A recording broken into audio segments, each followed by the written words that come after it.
Welcome back to Foundations. My name's Liz.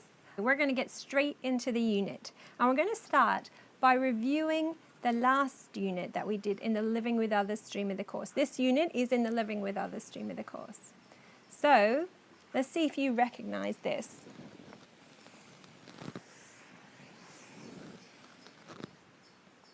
Does that look familiar? This is from the self-concept diagram, what Dr. Hayakawa developed, and what he calls the real self.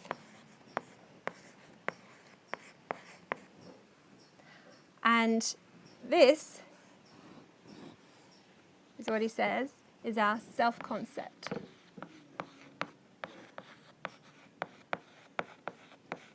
Now remember, it's just a diagram to try and help us understand a reality, okay? One window on what life is like as a human being. So this is our self-concept, who we think we are. Do you remember from the previous session on self and relationship, how this is formed? In the first 3 to 5 years of our life. So when we're very little, they're called the formative years because they form us, all right? Our identity, our sense of self, our self-esteem is how we feel about this. And from our self-concept, our identity, we look out at the world, I have to go all the way over here, and we say, I can, and I can't. Not the neatest. We look out at the world around us and we say, I can do this and I can't. And you will have looked at the story of Moses and how God appeared to Moses in a burning bush, and Moses was so caught up in this that he said, no, God, I can't do that. I can't go and speak to Pharaoh. His self-concept, his identity was so wrapped up in who he thought he was that he didn't believe God when God said, hey, this is who you are in me.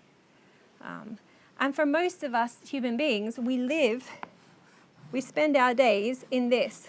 We make our life decisions, we choose what we wear, the people we spend time with, our taste, all these things are governed by who we think we are.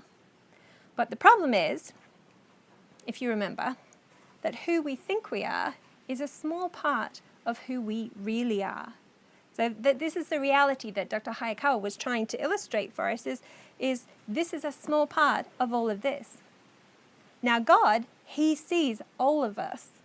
He sees our history, he sees the bruises we have in our souls, okay, and the experiences that trigger these feelings that half the time we don't even understand. But he sees all of this and he says, look, I want you to grow. I want you to understand more of who you are and who you are in me. Because in me you can do anything. With him all things are possible. We can do all things through Christ who strengthens us. Okay, all things he calls us to. So what we want to do, this is actually in the Living with Others stream of the course, though, today. So we're actually going to be looking at how do we help others discover more of who they really are. Stop living in this box, maintaining, protecting, and enhancing, and trying to make ourselves look good, and living life through a frail identity. How do we help others discover who they are in Christ, who they are as a human being? To get in touch with a part of them that is loving, truthful, creative, and responsible. They're made in the image of God identity. How do people learn who they really are and grow? And that's what we're going to look at. So right now, you're going to get into your groups, and I want you to begin by talking about a time you felt really embarrassed and how that made you feel.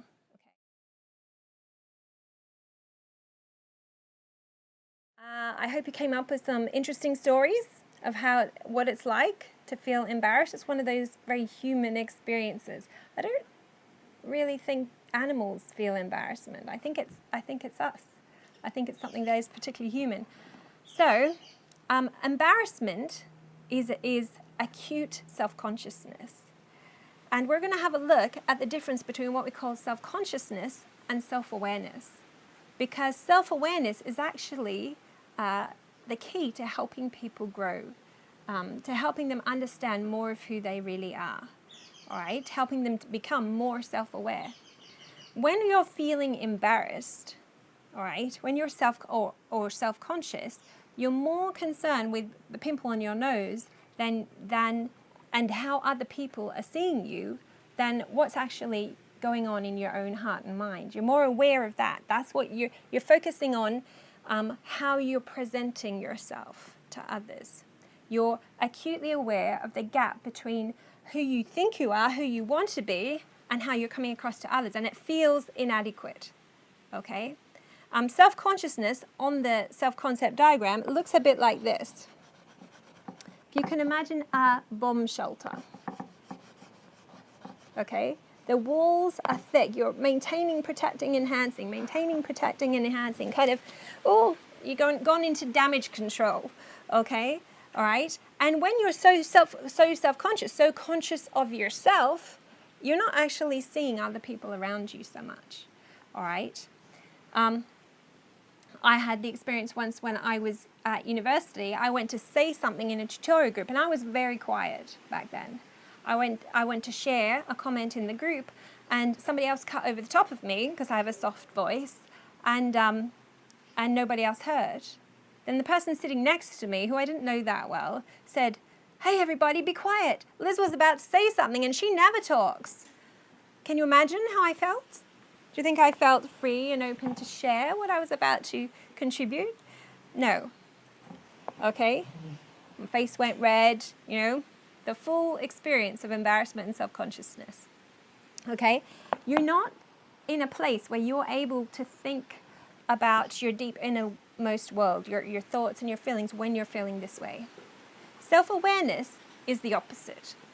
All right? Can you think of a time when you've been with a friend or just somebody who made you feel really relaxed and comfortable, and you didn't even consider how you looked on the outside, how you were coming across on the outside? You're just able to relax and talk and share your thoughts and your feelings freely and openly because you felt comfortable in your own skin.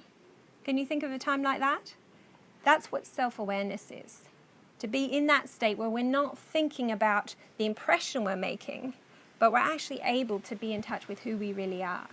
In some ways, we're not even thinking about our identity, okay? We're more whole, more alive in all of who we are.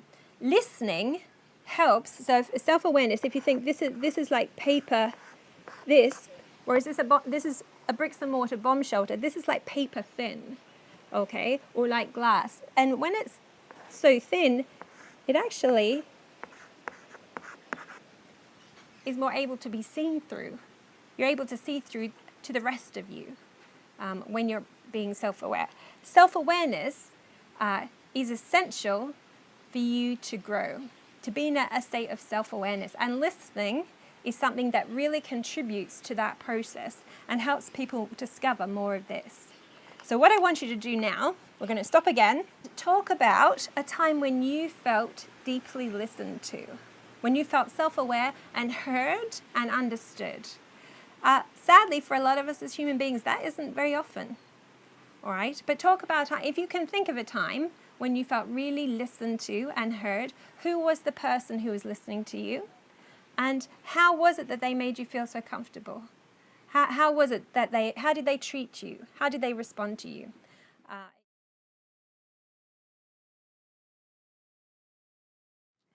Welcome back. I hope that you enjoyed talking with one another. I hope that you had some experiences to be able to share about times you felt deeply listened to. The sad thing is, as I said, often we don't have many experiences of this. Truth be told, we probably have a lot of experiences of where we really wanted to talk about something, but either there was no one to listen or someone just didn't listen. They just didn't listen well. Listening is a skill, but it's also a choice, and we're going to talk about that later on. There's no point in having the skill if you don't have the will to make space for people in this way and to listen. But you can listen well, and you can listen really unhelpfully, which is really not listening at all. So what we want to do is explore now, how do we listen well? How do we help people discover more of who they are? This is a really practical way of loving people, a way of serving people and ministering to people. So, first thing in our exploration of helpful listening is we're going to explore these two words, sympathy and empathy. Empathetic listening, or sometimes it's called reflective listening or active listening, is the good kind of listening. Sympathetic listening is actually not so good. Now, this has got nothing to do with the sympathetic greeting cards that we send to people when they're grieving, and nothing to do with the parasympathetic that you talk about. I think you've already done that unit in Foundations already. This is particularly to do with listening, all right? Now, sympathy, the word comes from two Greek words, sun and pathos. Pathos means feeling, which is in both words, pathos. Sun means alongside. So it's a bit like sympathy is you're in your world, I'm in my world. I come along and say, I'm feeling really down. My granddad just died. And you say, oh, I know exactly how you feel. My cat died last week. Well, or you might say, my grandfather also died 5 years ago. Now, you may have the same experience or a similar experience, but you won't know exactly how they feel unless you actually listen to them and let them explain how they feel. So sympathetic listening is when you stay in your world and relive your own experiences and talk, but you don't actually listen to the person and let them explain their experience. Okay? You're listening alongside. You're staying in your own worlds. Okay? Now, empathetic listening is a little different, well, a lot different. You're in your world, okay, and they're in their world. They come along to you and they say, I'm really, really sad. My grandfather just died. And rather than telling them all about your experiences, you say, wow, I can see that you're sad. Okay? You actually come out of your world, if you like. You let go of whatever business you're doing, whatever thoughts you're having. You come out of your world and you say, take a journey and visit their world. Let them take you by the hand. Let them take you by the hand and lead you through their experience, through their eyes, through their words. So just listening. It's that simple. You let go of what you're doing and let them explain what's going on for them. And all you're doing is listening, all right? Which sounds simple, right? Now, but there's some things to be aware of in that process. Things that are helpful and things that are not helpful, okay? So, this is how empathetic listening works, helpful listening. Entering into their world. Now, obviously, you're going to go back to your world eventually. This is not healthy long term, but letting go of that and spending time with another person and just letting them explain what their world is like for them in that moment with whatever it is they need to process is a real gift for people. Okay, what it does to the self-concept. Now, we looked before about self-consciousness, how it's like a bomb shelter, and self-awareness, how you're more relaxed and open, and how this becomes more paper thin. Now, what actually happens is, as it's paper thin, people are free to see more of what's going on in their thoughts and their feelings and their emotions. Just yesterday, I had the experience where I had been journaling some things over the last few days, and I mentioned one or two of them to my husband, David, and he just looked at me and said, wow, that's really significant. That's something to celebrate.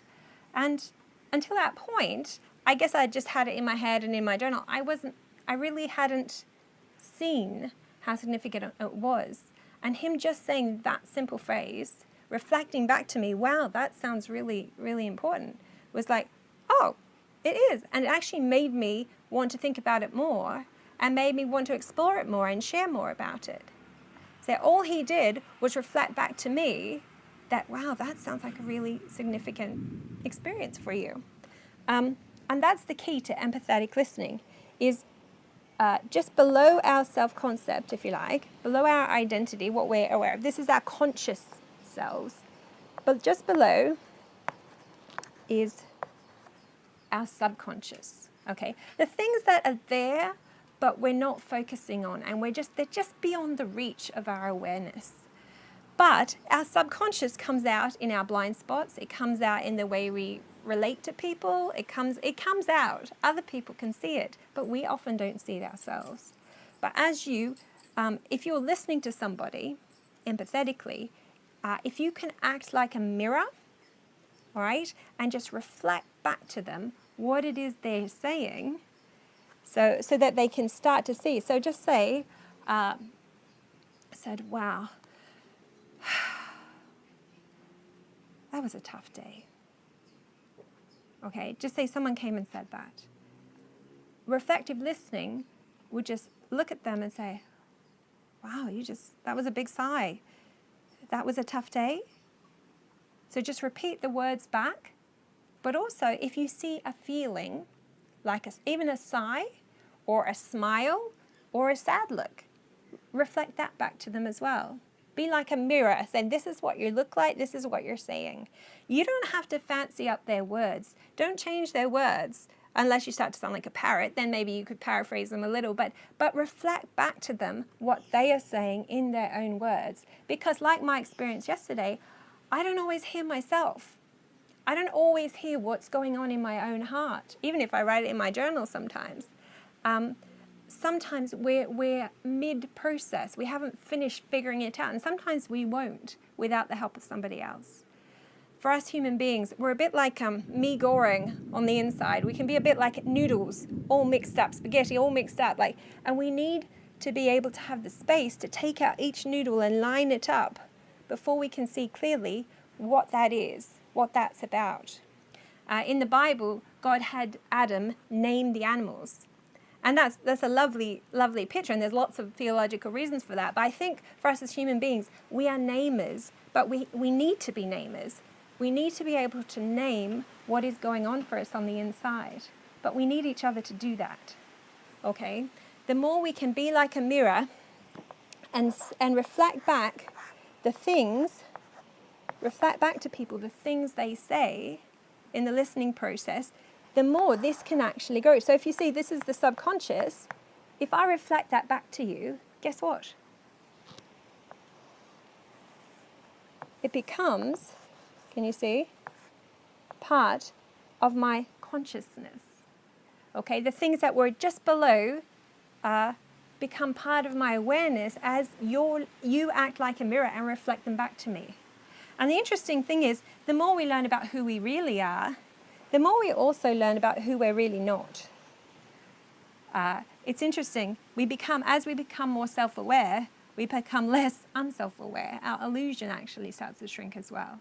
All of us is growing and discovering more of who we are. So it's this dynamic process, and this over time, this can grow, okay? Keep in mind, this is meant to be thin. It looks a bit more like the bomb shelter, but it's not there. All right, so it's that acting like a mirror and reflecting back. And keep in mind, you're reflecting back both the process, we did content and process already, you're reflecting back both the process, the body language, how they say things, as well as what it is they're saying. Now, the rain is starting to fall. I'm going to pause there and come back in just a minute. So we've looked at how the listening to people and reflecting back both the words they're saying and how they're saying those words, their process, can help them see themselves more clearly, can help them make sense of their inner world and to grow, to have this grow and this shrink, okay? They can become more whole, more in charge of their own emotional world. One of the things that listening also does, besides expanding the self-concept, or while this is happening, it helps people process their emotions. Often it's not the fact that we have a bad experience that makes life difficult for us emotionally, but if we don't have a way to process that experience or fellowship in that process, if it just keeps whirring round and round and round in our head or in our soul, and we don't have a way to make sense of it and a story to fit it into, you can have gone through terrible experiences in your childhood, but if you've been helped to process those experiences, they don't have to hold you to ransom. You don't have to be a victim of your past. Now, obviously, we're not teaching you to be a counselor, so if somebody shares something really profound that they're really struggling with and not able to get free of, it's important that you recommend them to go and see a counselor, if that's at all possible, or a psychologist. All right? We're just doing the job of listening here. So this is you being a friend and serving people and helping them grow to know themselves and to become stronger and more whole. One of the ways that listening helps with the processing of emotion is that it allows people just to get the emotion out.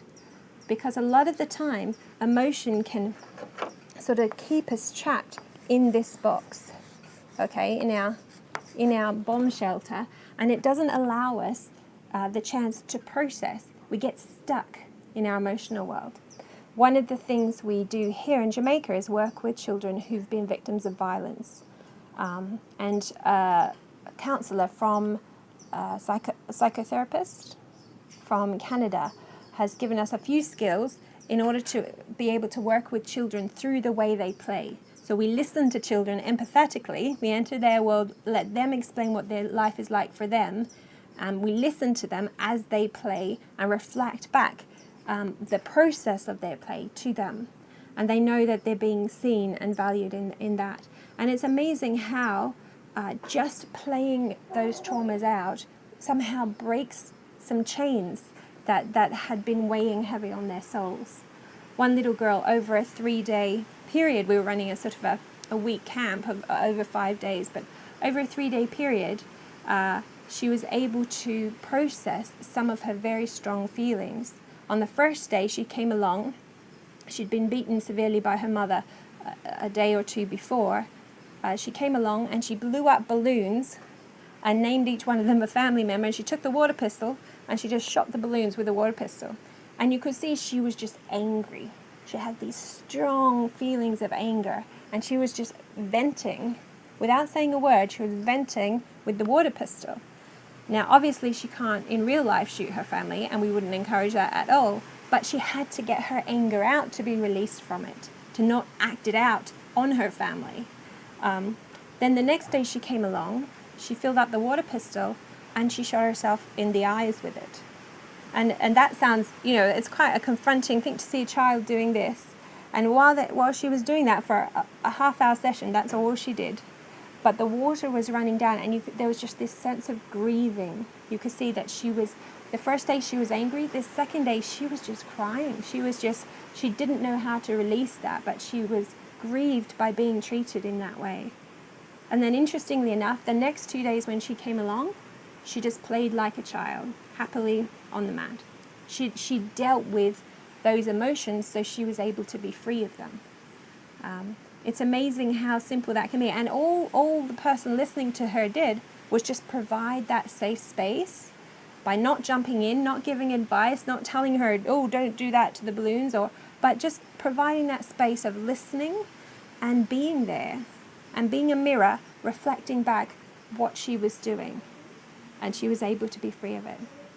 Another story I remember through listening, not through listening to play, but through listening, one girl I worked with quite a while ago, I asked her what she wanted to be when she grew up, and she said, I don't know. And then after a while we spent some time together and I just listened. All I did was listen, and she started to tell me about her life, tell me about the childhood things that had gone on when she was young, about how her older brothers had really bullied her and her father, how they'd treated her and spoken names over her that were very, very negative, how she'd actually been molested by some of her brother's friends and they didn't really care, and things like that had happened to her. And then as we were talking, it was like a weight started to be lifted from her, and suddenly she said, I remember I used to want to do photography when I was younger. And I used to want to go to Africa and work in a children's home there. And suddenly, this part of her, if you remember you did the loving, truthful, creative, responsible, her spirit, the part of her that could hear God's voice and be alive, that the authentic her was starting to bubble to the surface. So this was thinner, if you like. She was no longer being trapped pushed down by the dark stuff that had happened in her life, and she was able to be free and to remember who she really was. So her spirit was able to come through and remind her, this is who you are. This is who you are, the beautiful young lady made in the image of God who wants to help others, who wants to be creative.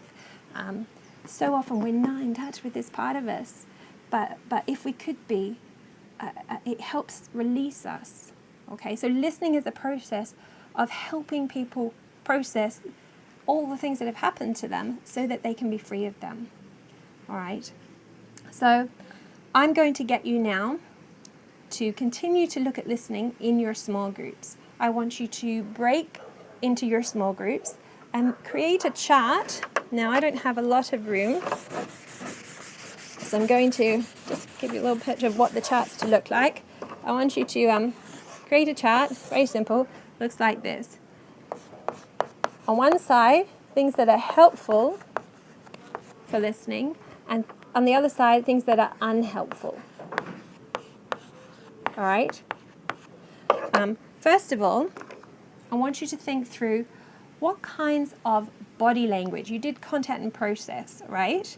So what kinds of body language, I'm just going to put a B for body language, what kinds of body language is helpful and unhelpful in the listening process? What kind of questions, Q for questions, what kind of questions could you ask that actually shut people down and stop them from feeling comfortable to share? And what kind of questions could you ask that could be helpful? All right, remember, you're being a mirror, so it's not your job to be in charge of what is being spoken about. You're just listening and reflecting back.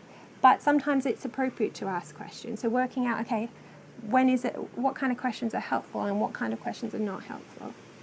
And then the last thing I want you to explore, let me remember by looking at my notes. Okay, what kind of contributions could you make? All right, what kind of things could you say in the listening process that would be helpful? And what kind of things would you say would be unhelpful?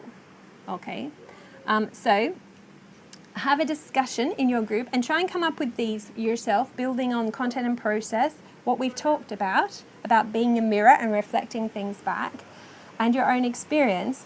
Then when you've exhausted that for your chart, then there's some other tips in your notes that you can look at and add to your chart from that. But have a discussion together and explore other ways, other tips about listening that can be helpful or unhelpful in the process.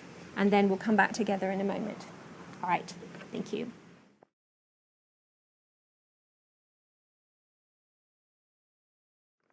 Okay, welcome back. I hope that was a helpful discussion about listening and about looking at points of things that are helpful and unhelpful. As throughout our whole discussion, you can see there are ways to listen that are really unhelpful, which means you're not listening actually. But there are ways to listen that can really help people grow. It's a real ministry and a way of serving people to become more whole and more of who God has created them to be. And that's a profound ministry to be a part of and a privilege. Anytime I get to listen to somebody, I really feel privileged, especially to children. It's just such an amazing thing to be able to be a part of, to serve God in this way and people.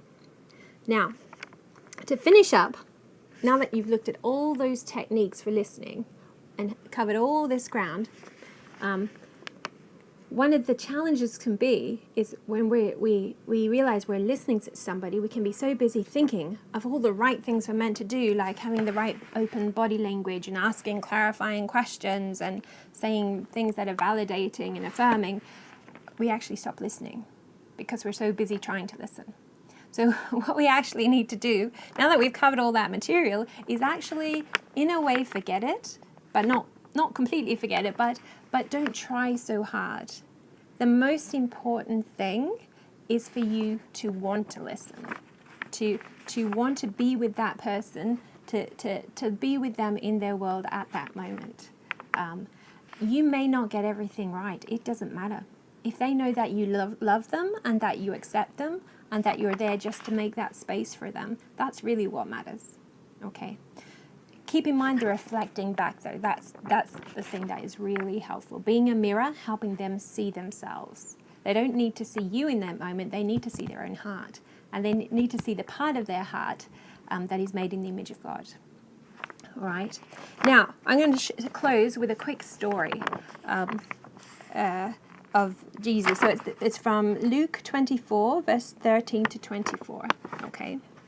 And it's the story of Emmaus.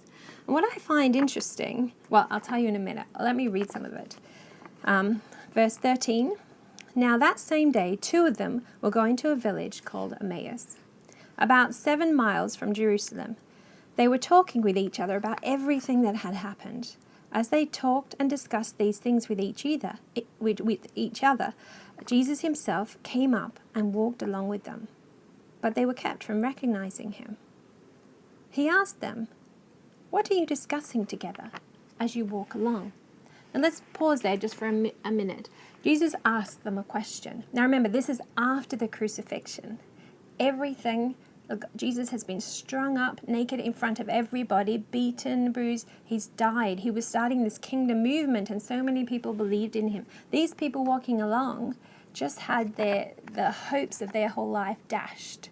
They hoped he was the Messiah, and that all fell apart when Jesus died. And so they're walking along feeling pretty demoralized, okay? And Jesus doesn't come along and to make them happy again, to suddenly say, "Oh, here I am. The new thing is here. I'm here. I'm resurrected." He doesn't jump in right away with that. Don't you find that interesting? He starts with a question. And you'll find all through the Bible, God and God in person, Jesus, is always asking us questions. He doesn't jump in and give us answers. Right from the beginning, when Adam and Eve fell, the first thing God did was say, "Where are you?" And when Cain killed his brother, "Where is your brother?"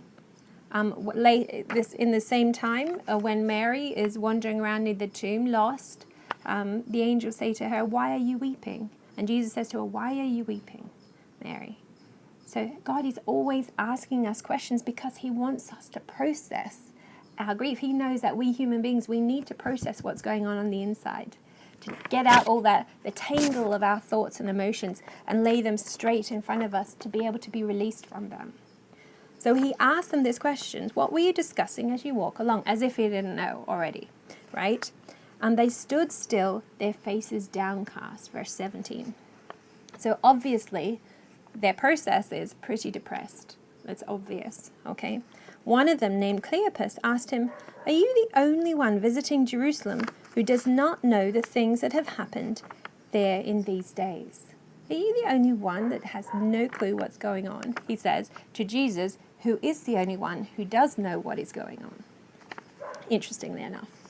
Verse 19, "What things?" he asked. See, he's intent on them telling him, isn't he? He's intent on them retelling the story of their grief and naming it for themselves. All right? And then Jesus is listening as they say this. "About Jesus of Nazareth," they replied. "He was a prophet, powerful in word and deed, before God and all the people. The chief priests and our rulers handed him over to be sentenced to death, and they crucified him. But we had hoped that he was the one who was going to redeem all Israel.